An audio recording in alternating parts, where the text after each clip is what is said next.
We just gotta love our intro to routing class, right? Aaron's back there. Hey, actually, I got some good laughs out of it tonight. Yay! I tell you what, spring break must have rejuvenated some people in here. It wasn't like that in my 9:30 class. We're just like, yeah. There was nobody there. There was no one there, and I was halfway awake myself. Aaron can tell you, I almost fell asleep halfway through my own lecture. You know that's pretty good when the instructor nearly falls asleep in his own lecture. And I'm not afraid to admit it either. I kind of just started, I lost my train of thought, I lost my train of focus. I think it's because of all my pain that I'm in, that I wasn't nearly as focused as what I should be. Anyway, our objectives for these two chapters, we're going to talk about static and dynamic routing. In this first chapter, we're going to talk about identifying a router as a computer with an OS hardware designed for routing processes. We're going to talk about the ability to configure the devices and apply addresses. Didn't we just do this right before spring break? This sounds very familiar. We did it in 9:30 class. Describe the purpose of a router. What is the purpose of a router? Well, if we did, we'll redo it. Rejuvenate you. Computers that specialize in sending packets over the data network. Basically, all they do is connect the two different networks, put them together. That's all a router does. It is an intermediate medium device. All right. Remember your WAN connections? They're just your ISP connections, point-to-point connections. LAN connections are basically your switches and down. All right. Router is a computer. Data sent between two end devices. Routers used to direct the packet to its destination. That's all it is. There's what a router actually looks like. Well, there's many types of routers. But that's basically, it's a rectangular box. Routing table will look similar to this. You've seen this picture quite a bit, right? Okay. Routers examine the packet's destination IP address to determine the best path to the existing router or the existing destination to aid it in routing that traffic to it. Okay. Think about navigating New York City. What's going to be my best way to get taxi A from Central Park to Manhattan?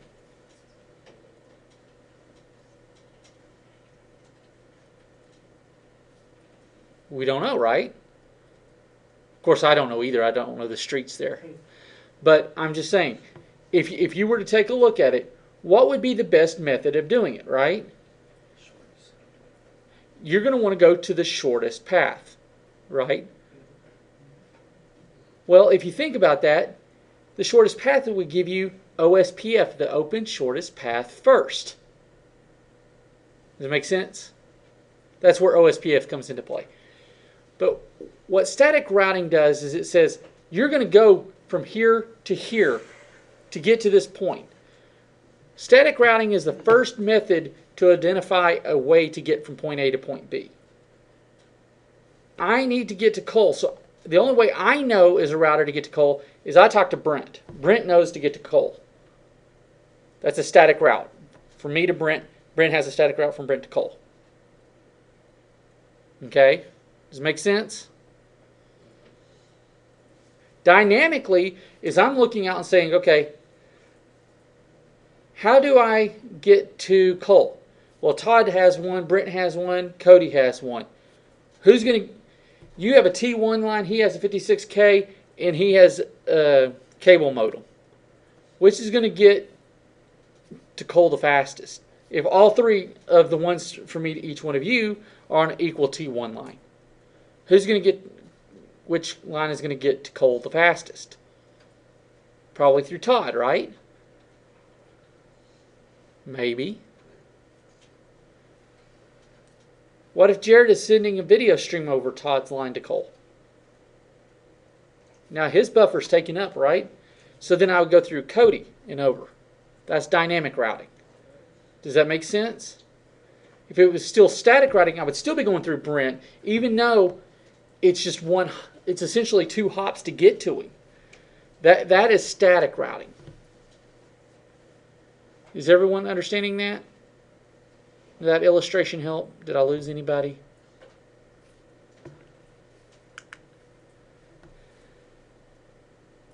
Yes, we did cover this. Okay. A router basically has a CPU. It has RAM, it has ROM, NV, RAM, flash memory, interfaces. Just like a computer does. Does y'all remember seeing that now? Okay. It has its processor. It has its control board. Here's where you have your random access memory. You have your ROM or your NV RAM. You have your flash memory. And then you have user interface. Here's all your modules. Right there. You have your console and your auxiliary ports. These are your interfaces right here. Okay? Same idea as what a computer is. We have our power on self-test. We have our, it comes off of ROM, right? Remember, everything comes off of your BIOS chip. Once you do your power on self-test, then you go to your Bootstrap. What does Bootstrap do? Come on, think in hardware class. What did Bootstrap do?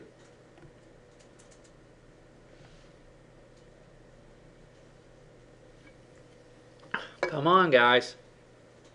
What does Bootstrap do? All I remember is it has something to do with pulling up your Bruce body strap. That's a start. Bootstrap is what helps you load your operating system into memory. Step 3. It opens up the flash to locate and load your operating system. Remember, it starts at the lowest level to load the next level. If you can't load it from flash, then it goes to your trivial file transfer protocol, or your TFTP. That's when you can say, I don't have it. Can you load me your starting configuration or your iOS? Then you can TFTP an iOS into it. Then it does it from NVRAM. It loads it into the memory. Then it looks for the configuration file. Oh, well, it's not there. Bring it in from a TFTP server. Give me your configuration file so I know what interfaces I have and how they're being configured. If you don't want to do it from there, you can go and manually do it at every console. Or through the console to every port. Does it make sense? You'll understand the process now. So if I give you this as part of a question on your final exam,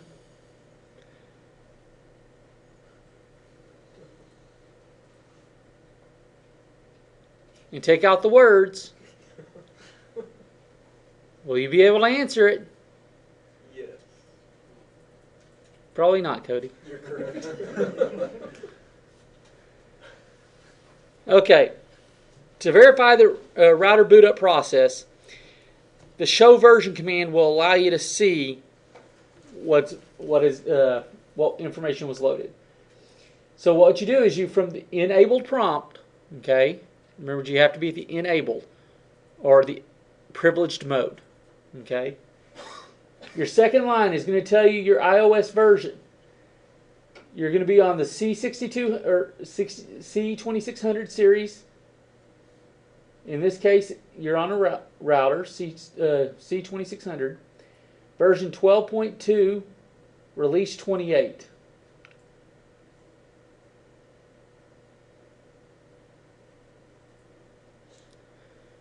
And then the release software version is FC5. Okay? The Bootstrap. This is the program that brought in your operating system. Version 12.1, 3R T2. Okay? your model and CPU for your specific machine. You're a Cisco 2621 with an MC or MPC. Is that 860 processor. And you have 60 meg of memory using 5 meg.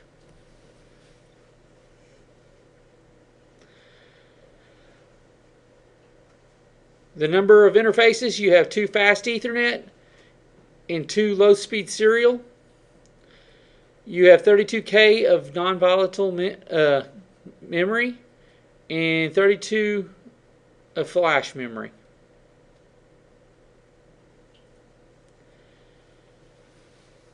Notice this says configuration register is 02102. Here in a couple chapters, we're going to learn how to change that configuration register. That's going to be vitally important to you. That you need to know about that, okay? So know where you need to look for it. Router is a computer. Like we said, here are your modules, okay? These little silver things right here. This is a mini or smart serial. You have 2 serial ports on here. Those are going to be your WAN ports. Your yellows are your fast Ethernet ports. This light blue is your console, and your black is your auxiliary.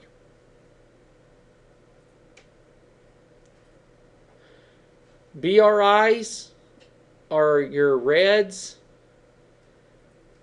and I don't remember what your ISDNs.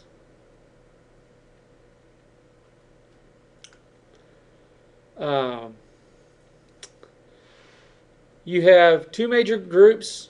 You have LAN interfaces, which basically connect to your LAN networks, right? They have your layer 2 MAC addresses, but they can also be assigned your layer 3 IP address, which you would hope so if they're going to be a LAN card, right? Right? Yes. Okay. WAN interface, they're also going to have your layer 2 MAC address and a layer 3 IP address. And then your routers at your network layer, they take the path to determine the best static route to get from point A to point B. And basically it just goes up and down the stack, up and down the stack, up and down the stack until it get through the network layer until it gets to that router that has the destination or the recipient in its LAN. Does that make sense? Implementing basic addressing schemes. You want to make sure that your topology matches up with your subnets and that you're not overlapping addresses and things of that nature. Okay, basic router configuration, your router name, you want to make sure it's unique, something that you would know it, so it's easy to call out. Banner, you want to make sure your banner or the message of the day warns against illegal changes or use. Make sure that people know that they shouldn't be on your system. Passwords, you want to make sure you use strong passwords. What is a strong password, Cameron? Password that has uppercase and lowercase letters, special characters, probably 6 to 7 characters in length. Yep. Actually, it should be 8. But I'm not going to count against you. Interface configurations. ICE. Remember, if you're using a clock rate, it's going to be on the DCE. C meaning clock rate. T is the terminal side. C is the clock side. That's a major hint. Okay. After you enter all the basic configurations, you want to save it, verify it, and save it again. Okay. So here's what you need to do just on a basic interface. You're going to open it up, name it, set your password, set an interface, give it the message of the day, save the changes, and then examine it.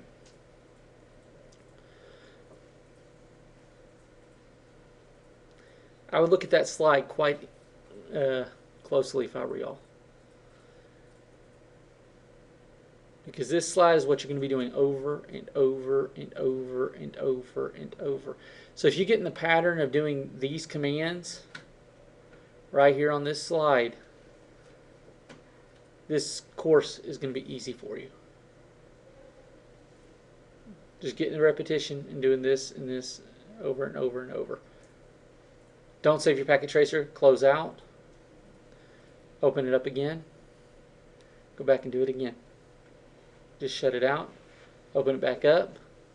Go do it again. Close it out. Open it back up. Go do it again.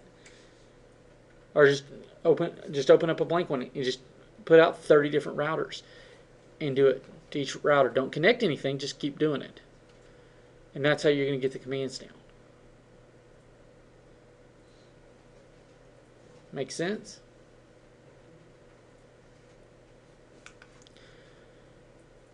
How you verify basic router config? Well, you're going to do a show run or show running configuration. If you want to save it, you're going to copy running configuration to the startup configuration. Remember, we overwrite the start. What show running configuration does, it displays what's currently in RAM. If you show startup configuration, it shows what's in the NVRAM. Show IP route just shows you the routing table. Show interfaces shows all the interface connections, and usually that's a couple page where you'll have to hit the spacebar a couple times. And then you show IP int brief, which shows you the interfaces in a brief format. Okay, routing table is stored in RAM and contains following information: directly connected networks, remotely connected networks, and detailed information about those networks.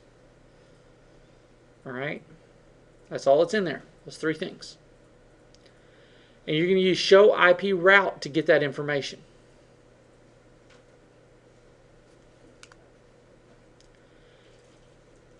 Remember, each router interface is a member of a different network.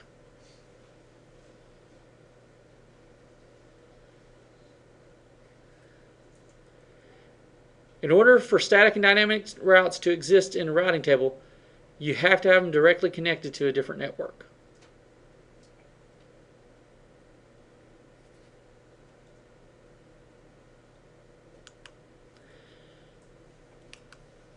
You notice that the C right here means it's just connected. It's a direct connect. S means I've statically created one. D would be dynamically. D is EIGRP, which would be, you could do EIGRP, RIP, things of that, which we'll get into in a little bit. All right. The dynamic routing protocols are used to add remote networks to a routing table. They can automatically discover it. That's what you've heard of CDP or Cisco Discovery Protocol. Cisco Discovery Protocol. You have automatic network discovery, and they can share your routing table with other ones. Those dynamic routing are RIP, IGRP, EIGRP, OSPF, RIP version 2. Even though RIP version 2 is not listed on here. Routing table principles.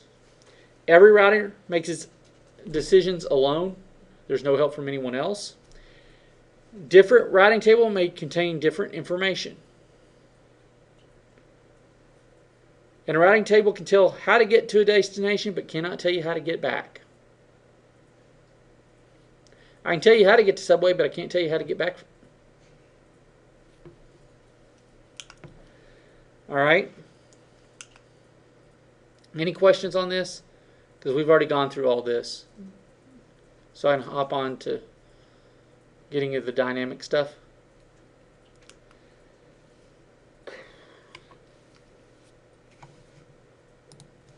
All right. Or I'm sorry, covering the static. Static routing. We're going to define the general role as a router plays in the networks. We're going to describe directly connected networks in different router interfaces. We're going to examine directly connected networks in the routing table, use the CDP protocol. We're going to describe static routes with exit interfaces. We're going to describe summary and default routes. We're going to examine how packets get forwarded when using static routes and identify how to manage and troubleshoot static routes. The functions of a router.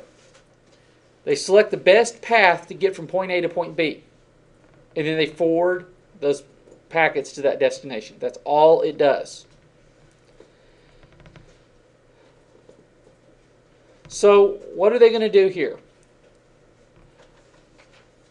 They're going to basically use 1800 series routers in this connected via WAN links, okay, just to kind of give you an idea. Each router is going to be connected to a LAN, which is represented by a switch into PC. Make sense? This is what we're going to be using to simulate this network. Connections of a router for the WAN. A router has a DB60 port that can support 5 different cabling standards. Connections of a router for the Ethernet. There are 2 types of connectors that can be used. You can use a straight through and a crossover. All right. Straight through used to connect a switch to a router, a switch to a PC, a router to a server, hub to a PC, or a hub to a server. Crossover is used when you're connecting the same type of device together or the same layer device together. Make sense? Examining our router interfaces. If I want, this is actually wrong. It should be show IP route to look at the routing table. And then show interfaces command will show you the list of all the interfaces which we just talked about. IP interface brief, and then show running config. We just talked about those, right? Y'all understand those. All right. When we connect an Ethernet interface, by default, all serial and Ethernet connections are down. They're not administratively down, they're just down.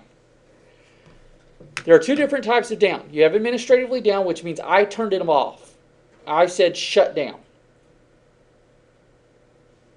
And then there's just down. I have to type in no shutdown for it to turn it on. If I put shutdown, then it's administratively down. So if you see it where it says connected and port is down, you need to go in and type no shutdown. But if it says administratively down, you need to go in and type no shutdown. Anytime it says it's down, just type no shutdown. Make sense? Okay, like it says line protocol is up.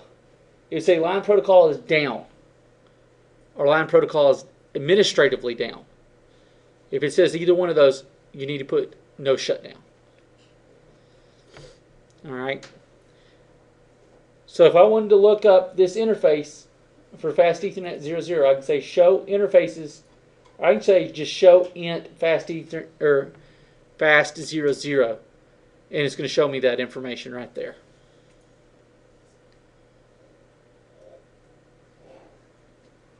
Make sense?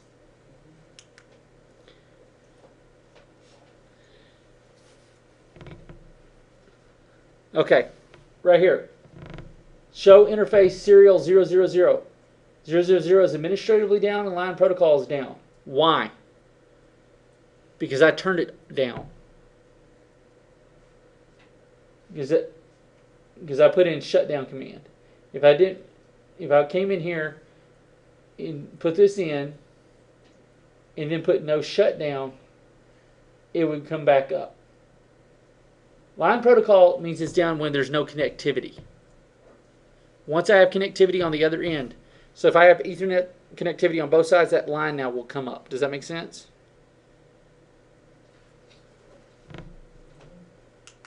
All right. The data circuit terminating equipment, or the DCE end. Remember DC, C meaning what? Clock rate. That's where the service provider performs their services. That's the CSU, DSU side. Okay? Then you have your data terminal equipment, DTE, which is always going to be on your router side.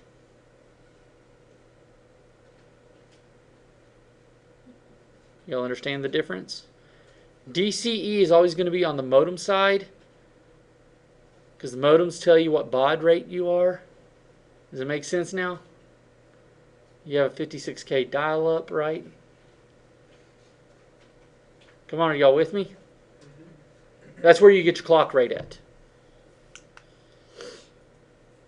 All right. And then all you have to do is go into the interface serial 00, type in clock rate, except there should be a space there. Gotta love it when they screw these up. And then you can tell that someone else wrote these and not a Cisco person. The purpose of debugging the IP route command, please don't turn this on. If you turn debug IP routing on, you're going to wish you hadn't. Then you're going to have to go no debug IP route, or no debug IP routing, because it's going to just keep sending you signals like every second. And if you're in the middle of something, then you're going to think you have to type something else and retype something else and retype something else. And all you're doing is just adding on to whatever you had already typed. And you wonder why your command's not working. It gets annoying. I mean, it's good if you're not typing anything else and you're trying to look for something, but you don't want it very long. Okay, to configure an Ethernet device, this is all you need to do. Interface. Once you console into the interface, remember we're in the configuration of the interface, we did the IP address of it, and then we just do no shutdown. That's it. Pretty simple. Y'all did that on your midterm, didn't you? So a lot of this is a refresher, right? When a router has only has its interfaces configured, no other routing protocols are configured, then the routing table contains only the directly connected networks, period. That means only those directly connected networks are reachable, nothing else.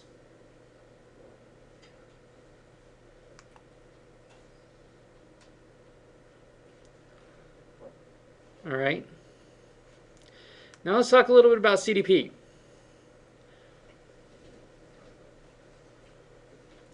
What is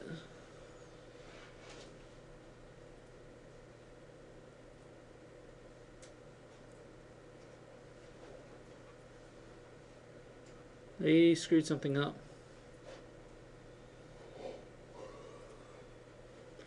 Again.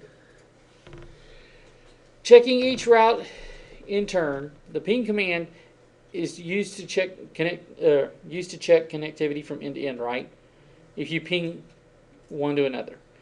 So if I ping 172.16.3.1, it says my success rate is 0 out of 5. It's sending 5 packets, whereas if I'm sending it from here and I'm trying to get to 3.1, if this is 3.1, is 3 listed in here anywhere? No, it does not know that there's a 3 over here.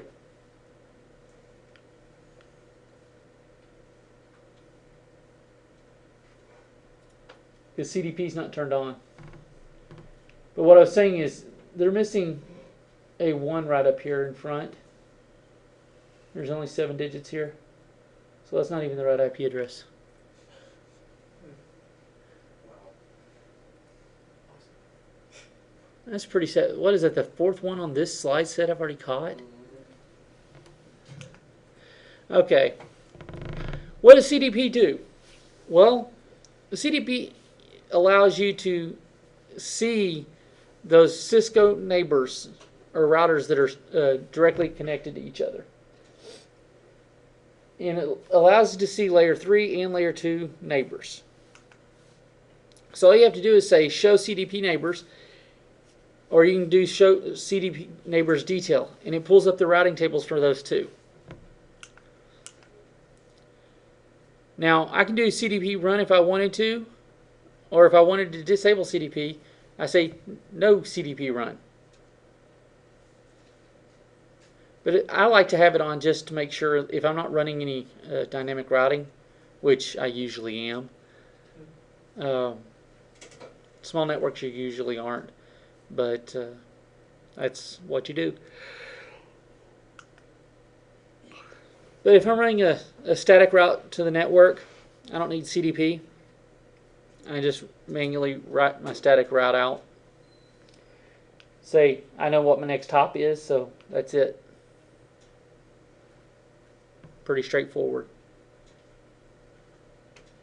John, have I lost you? Jackson, you okay back there? Okay, the IP route command. There are 4 different sub-parameters of an IP route command. You can do the IP network address to see where it's going to go, the subnet mask. You have to have both of those, right?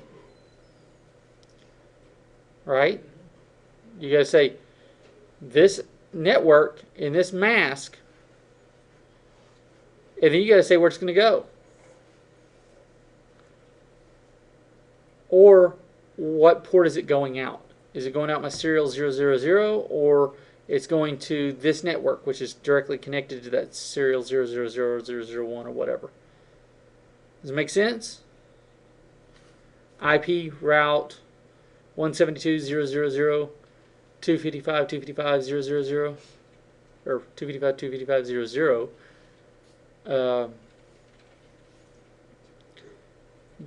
Do what? And then I want it to go to, well, I'm saying I want the 172 network is going to be going out serial 001. So any network traffic that's going to the 172.16 network will be funneled out the 001 serial port. That's all it's saying. Make sense? There it is.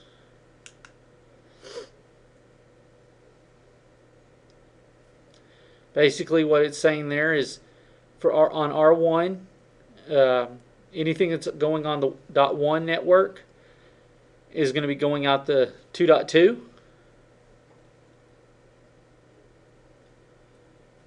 How's that possible?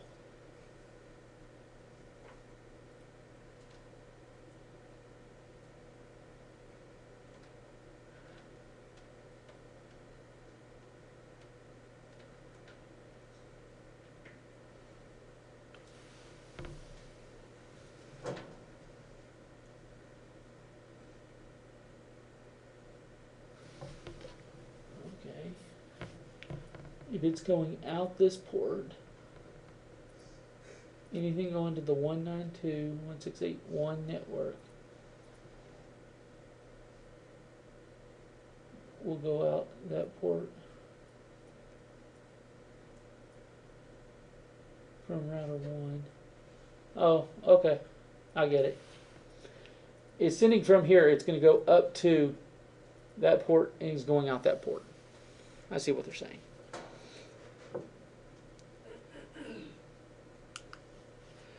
Okay, Zenon's 3 routing principles. Principle 1, every router makes its decision alone based on the information it has in its own routing table. Principle number 2, the fact that one router has certain information in the routing table does not mean that other routers have the exact same information. Number 3, routing information about a path from one network does not provide routing information about that, the reverse path or return path.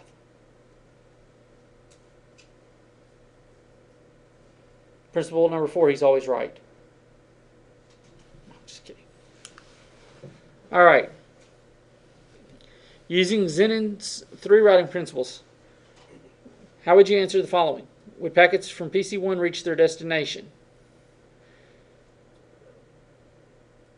Yes, packets destined for 172.16.10 and 1.0 for 192.168 would reach their destinations.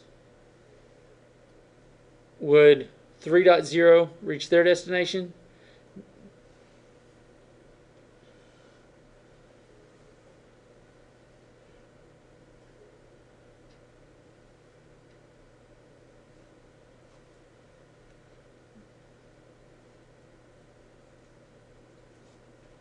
Why wouldn't it? Remember, 1 knew to send it out to at least here, and then it could go out to either one because it knows what's connected here and it knows what's connected here, right? But it does not know what's connected back here. Remember, it doesn't know how to get back, right? Recursive route lookup. Resolving to an exit interface. This occurs when the router has to perform multiple lookups in the routing table before forwarding a packet. So the router must match the static route destination IP address with the next hop's address. So, static routes configured with an exit interface are more efficient because the routing table can resolve the exit interface in a single search instead of 2 instances, or 2 searches. Because it's going through that routing table and has all the information at once. The example of the syntax required to configure a static route with an exit interface.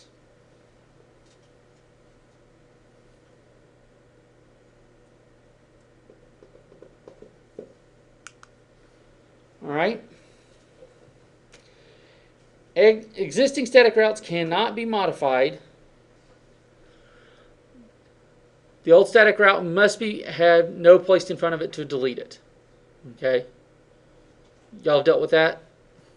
How many of y'all screwed up your static routes on the midterm? Kristen, you didn't? Cody, you did? I did somewhere. I do remember how to do no IP route on something. Remember, if you screw something up, just put no in front of it. Hit the up arrow, then go all the way back to the beginning, hit no. All right. Step 1, to validate everything's working, show your running config, verify it, show IP route, verify it, ping, verify again. If it's good, save it and go on. Right? I'm not going to worry about the MAC address part of the Ethernet. Summarizing routes reduces the size of the routing table. Why do you want to summarize your routes? Speeds up the time for the computer to look through information, right?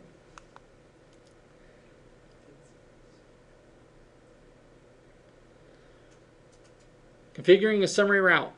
Delete the static route. Configure summary static routes. Verify the new static route.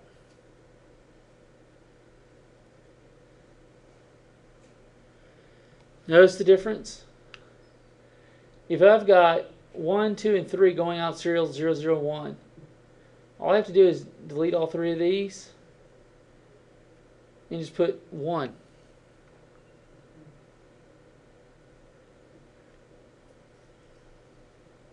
When would that not work?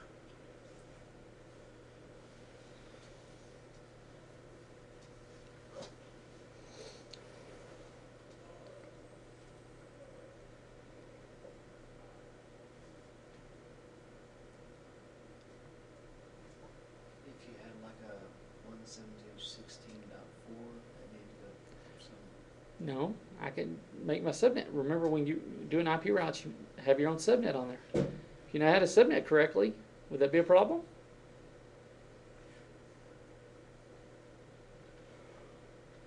Right?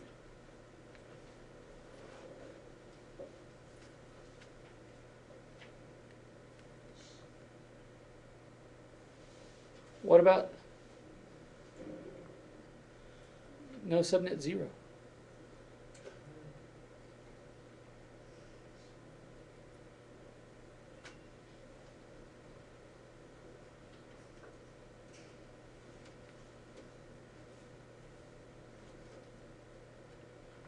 Would that cause you a problem? No. Why not? Because you're not subnetting in it. You're not using it. No traffic's going to be going to it. I'm stretching your minds, guys. Come on. It's not that late at night yet. Default static route. It's a route that will match all packets. Stub routers are basically ones that have the static routes with existing same interface that are good candidates for a default route. All right. What's a default static route? 000, 000, well, I'm sorry, 0000, 0000, and then the interface is going out. All right. Static routes and subnet mask use the most specific match when comparing the destination and the subnet. The default static route and subnet mask will always be 0000. All right. Yeah, I'm not going to worry about port forwarding with statics. I think we covered all that. Troubleshooting, always start with ping.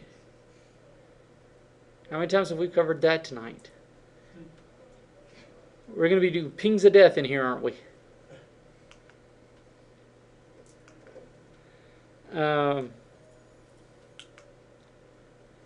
Is there any questions? Other than me throwing you for a loop tonight? Alrighty then.